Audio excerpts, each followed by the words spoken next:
오늘은 시편 23편 마지막 구절입니다. 시인은 이 마지막 구절을 향해 달려온 것 같습니다. 시인은 처음에는 자신이 만난 목자의 모습을 3인칭으로 설명합니다. 여호와는 나의 목자신데 그가 나를 푸른 풀밭 쉴만한 물가로 인도하시고 그가 내 영혼을 소생시키시고, 그렇게 3인칭 그로 그분을 설명합니다. 그리고 이어서는 2인칭으로 마치 목자와 대화하듯 2인칭으로 서서 노래합니다. 당신의 지팡이가 나를 안위하셨습니다. 원수의 목전에서 당신이 상을 차려주셨습니다. 그래서 내 잔이 넘칩니다. 그렇게 2인칭으로 주님을 노래합니다. 그리고 오늘 마지막 구절, 여기서는 1인칭으로 자신의 의지를 담아 노래합니다. 내가 어떻게 하겠다는 의지가 드러나 있습니다.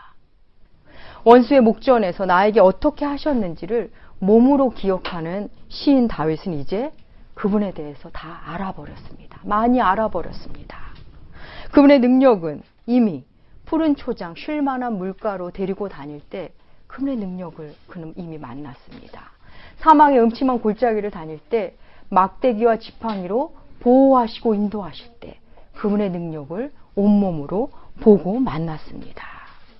이어 지난주에 살펴본 대로 원수의 목전에서 내게 하시는 모습을 보면서 주님의 성품을 또한 만났습니다.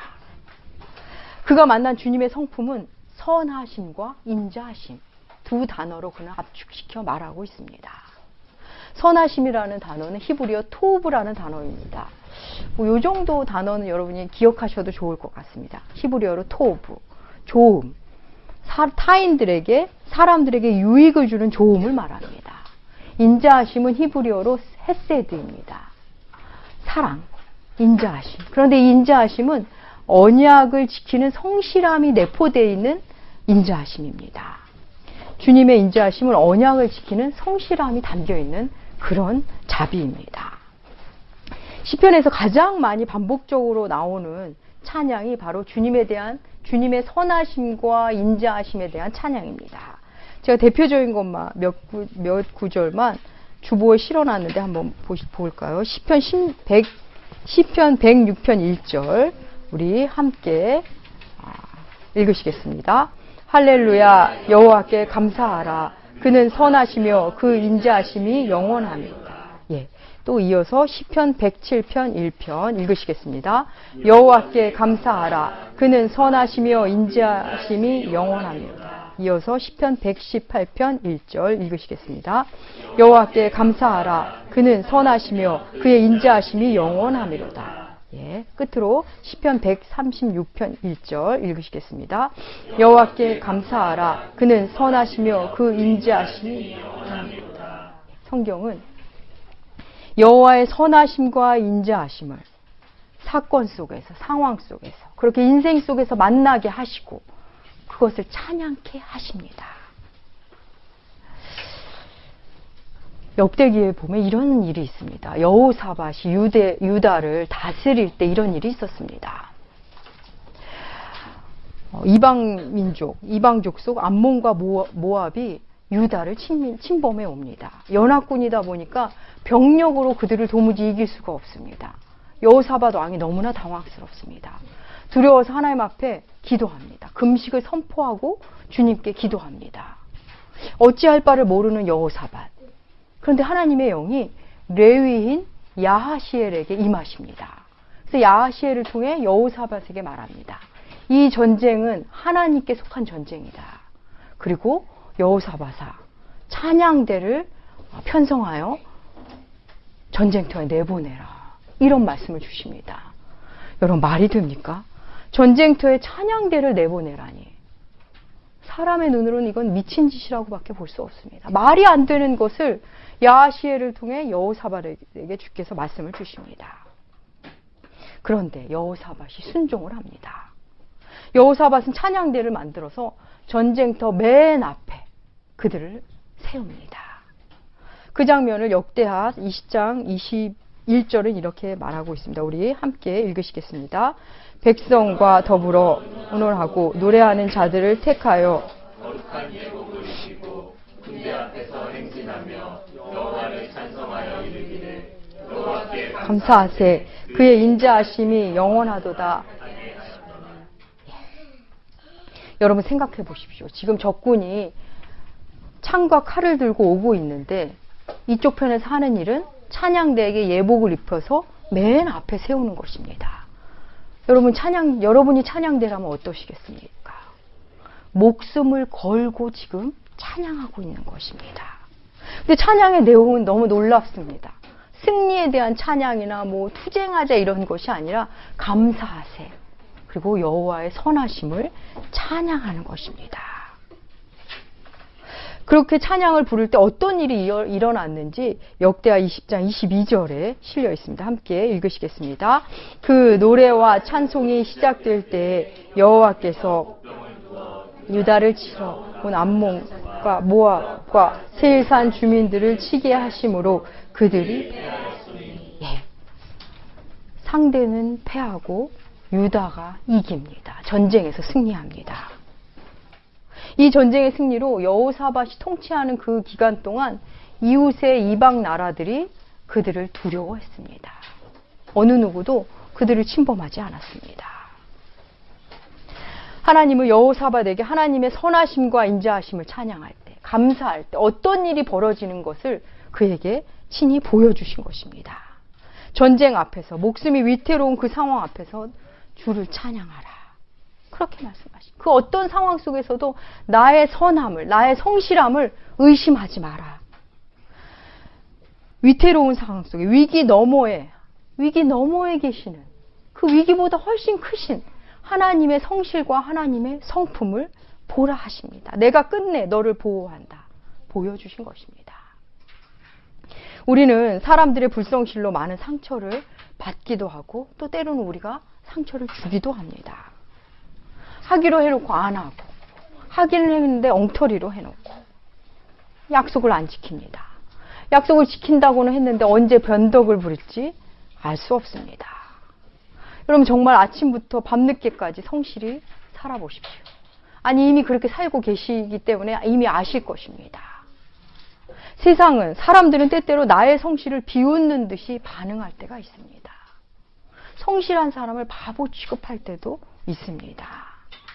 그래서 우리는 살면서 사람이 꽃보다 아름답다는 그 노랫말이 점점 멀어지게만 느껴지곤 합니다. 그런데 우리 하나님은 그렇지 않습니다. 언제나 성실하신 분입니다. 하나님은 하나님 당신이 세우신 그 언약을 수행하시기 위해 끝까지 성실하심과 인자하심으로 우리 곁에 계십니다. 하나님께서 우리의 불성실도 용서하시고 기다리시는 이유는 하나님 당신이 세우신 언약을 지키시기 위함이십니다.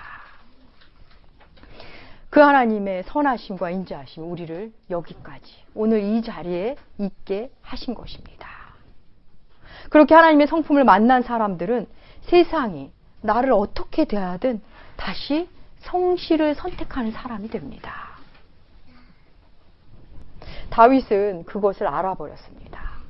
그래서 그분의 선하심과 인자하심이 평생 자기가 사는 날 동안 나는 사는 날까지 끝까지 내 곁에 있음을 그는 의심할 수가 없었습니다. 여호와 하나님의 선하심과 인자하심이 나를 따르리니. 여기서 따른다는 단어는 사냥꾼이 사냥감을 쫓을 때 쓰는 단어입니다. 끝까지 추격하는 끈질김이 들어있는 단어입니다.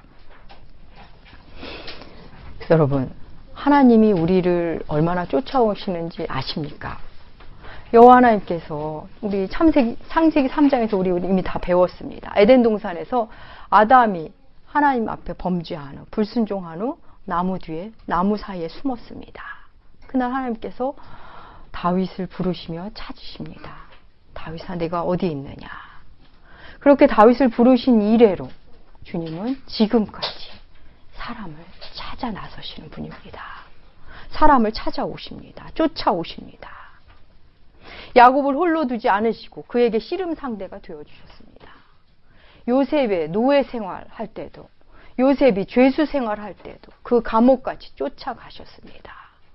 모세가 광야 생활하는 그 40년을 쫓아다니셨습니다. 요나가 하나님의 낯을 피하여 도망할 때도 우리 주님은 쫓아가신 분입니다. 예수님께서 승천하실 때 친히 하신 말씀이 마태복음 28장에 기록되어 있습니다. 우리 마태복음 28장 20절 후반절 함께 읽으시겠습니다. 볼지어다 내가 세상 끝날까지 있으리라 하시니라. 이어서 히브리서를 통해서도 하나님을 말씀하십니다. 히브리서 13장 5절 읽으시겠습니다. 돈을 사랑하지 말고 있는 바를 족한 줄 알라. 그가 친히 말씀하시기를 내가 결코 너희를 버리지 아니하고 너희를 떠나지 아니하리라. 예. 목자의 선하심과 인자하심은 결코 양을 떠나지 않으십니다. 그 선하심과 인자하심은 어쩌다 나를 쫓아오는 것이 아닙니다. 만약에 그 선하심과 인자하심 나를 쫓아온다면이 아닙니다. 혹시 나를 쫓아온다면도 아닙니다. 반드시입니다. 개역 한글판은 정령 나를 따르리니 100%입니다. 다윗은 확신합니다. 그는 주의 성실을, 사랑을 알아버렸습니다. 그렇습니다. 하나님은 이랬다가 저랬다 하는 분이 아닙니다. 이 말씀을 지금 나누는 시간에 여러분 중에는 혹 그런데 왜 내 삶에는 이렇게 선하심과 인자하심이 느껴지지 않지? 정말 주님이 선하심과 인자하심으로 나를 따라오는 것, 그것이 나를 쫓는 것 같지가 않아. 이런 분이 계실지 모르겠습니다. 왜 나에게는 맨날 숨어 계시는 하나님이지? 느끼실지도 모르겠습니다. 우리는 시야가 협소한 피조물들입니다. 우리는 주님의 마음을, 주님의 계획을 몰라서 그렇게 느껴질 때가 있습니다. 그래서 하나님은 로마서를 통해 우리에게 이런 말씀을 주셨습니다. 로마서 8장 28절 우리 함께 읽으시겠습니다.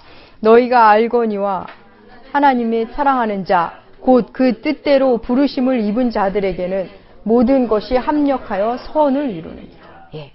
볼품없는 재료들만 놓여 있어서 너무 기대하지 않았는데 훌륭한 요리를 만들어내는 요리사들이 있습니다. 여러분, 마늘, 겨자, 산초 이런 요리 재료들은 어린아이들이 볼 때는 그걸 왜 요리해 놓는지 도대체 이해가 안 갑니다. 그냥 맛을 보면 넣지 말라고 아마 아우성을 할 겁니다. 어서 버리라고. 하지만 능숙한 요리사들은 그것이 꼭 필요하다는 것을, 없으면 결정적인 맛을 못 낸다는 것을 압니다. 그래서 과감하게 그 쓰디 쓴 마늘과 파와 산초와 겨자들을 넣습니다. 또 이런 거 뭐 필요 있을까 싶은 나무 조각, 플라스틱, 조각, 헌옷까지 쓸모 있을까 정도가 아니라 버려야 되겠다 싶은 것 같은 재료로도 훌륭한 예술품을 만들어내는 작가들이 있습니다. 그렇듯이 주님은 결국은 선을 이뤄내십니다. 여러분, 합력하여 선을 이룬다는 그 말 속에는 매번 선으로 보이는 것이 있다는 것이 아닙니다.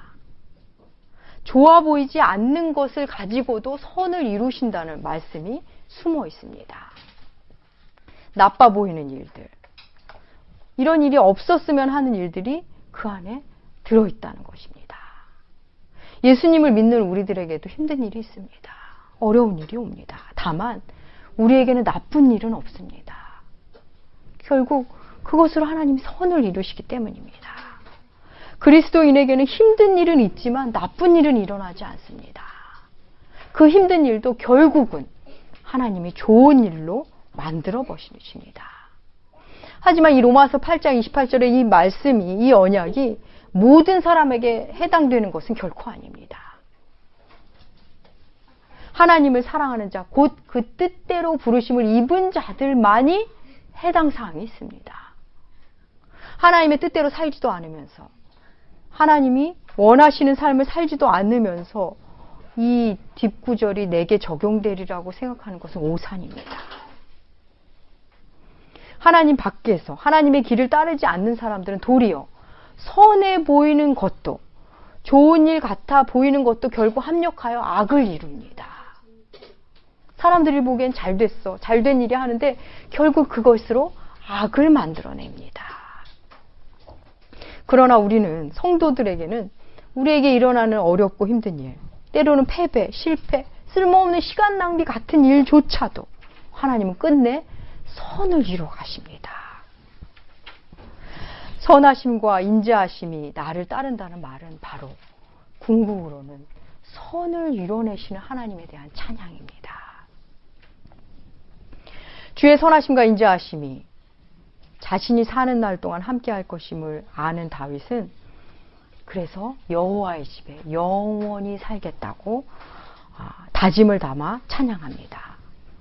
다윗이 살던 때는 솔로몬이 성전을 짓기 전이라서 우리가 생각하는 그렇게 견고하고 튼튼한 건물로서의 성전이 아닙니다. 천막 성전입니다. 광야에서 모세의 지시대로 만든 천막으로 된 성막 성전입니다. 광야 생활을 할 때도 이스라엘 백성들은 성막을 중심으로 12지파가 진을 쳤습니다. 그래서 엄밀히 말하면 성막 중심으로 한 국가를 만들었던 것입니다. 가나안에 와서도 가나안 정착 후에도 그들은 늘 성전 중심의 신앙을 이어왔습니다. 국가의 큰일은 물론 개인적인 고민도 성전에 와서 고하고 기도하곤 했습니다. 다윗의 다른 시편을 읽어보면 그가 성막 성전에 가는 것을 얼마나 기뻐했는지 우리는 알 수 있습니다. 사랑하는 아기, 갓 태어난 아기를 보며 실증 내는 사람을 저는 아직 본 적이 없습니다. 생명은 우리에게 언제나 기쁨을 줍니다. 생명력을 우리에게 전해줍니다. 또 우리 머리 위에 있는 하늘을 바라보며 실증 내는 사람을 저는 아직 한 번도 만나본 적이 없습니다. 새로울 것이 하나도 없는 것 같은 그 하늘.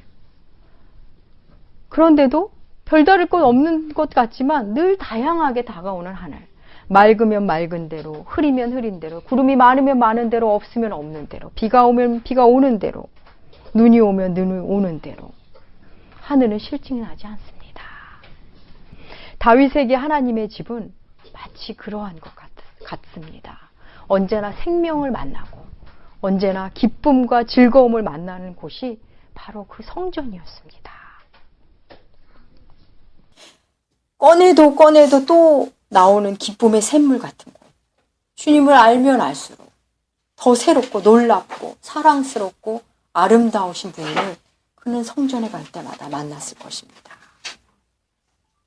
다윗은 양을 치면서 낮에 아름다운 동산을 보고 밤에는 하늘의 별을 보며 하나님을 생각했을 것입니다. 그리고 온 세상에 하나님의 임재를 느끼기만 하면 어디나 주님의 궁전임을 그는 만나갔을 것입니다.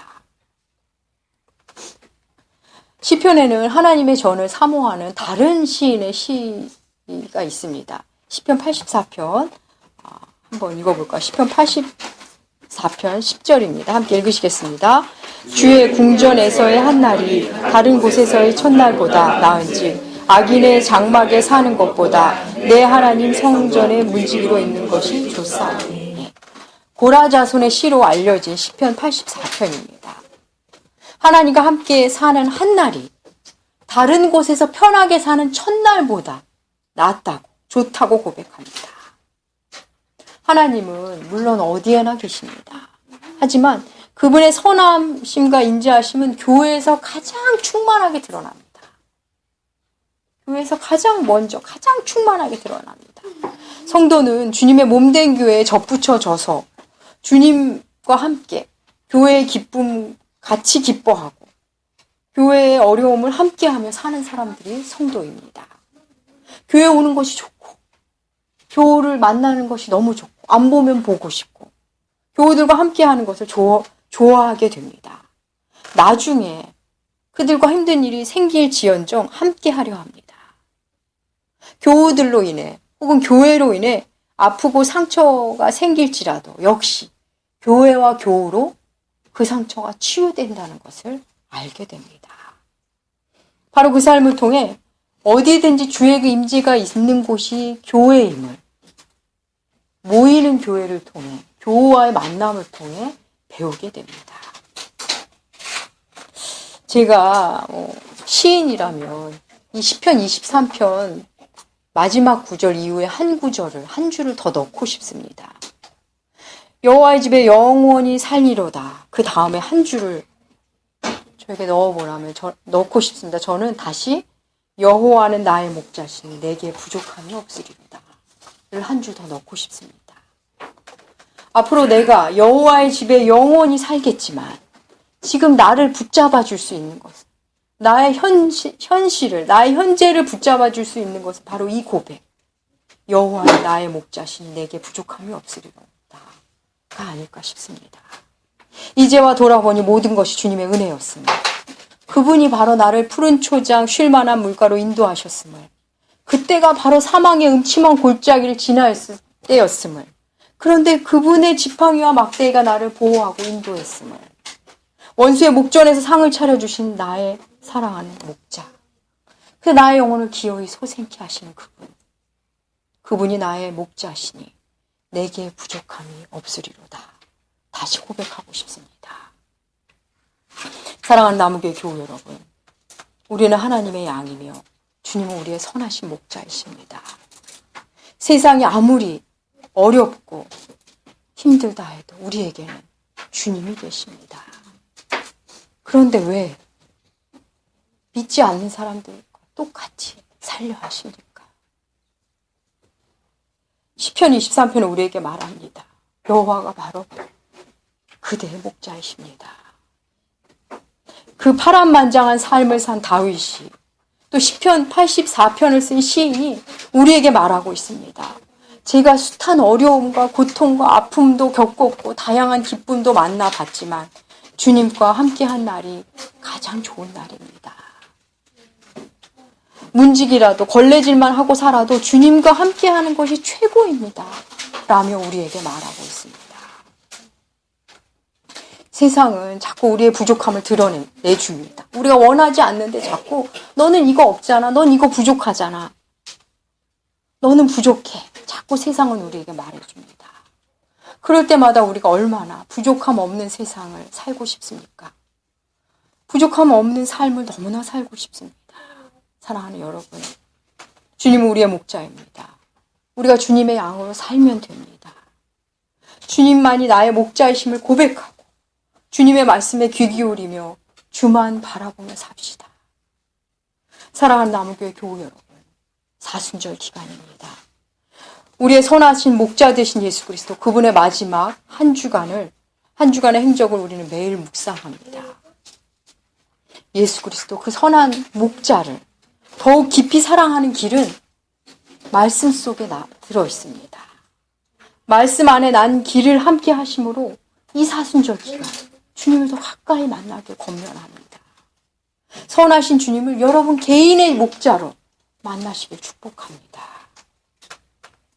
우리 끝으로 시편 23편을 다 함께 한 목소리로 읽고 마치도록 하겠습니다. 시편 23편 함께 읽으시겠습니다.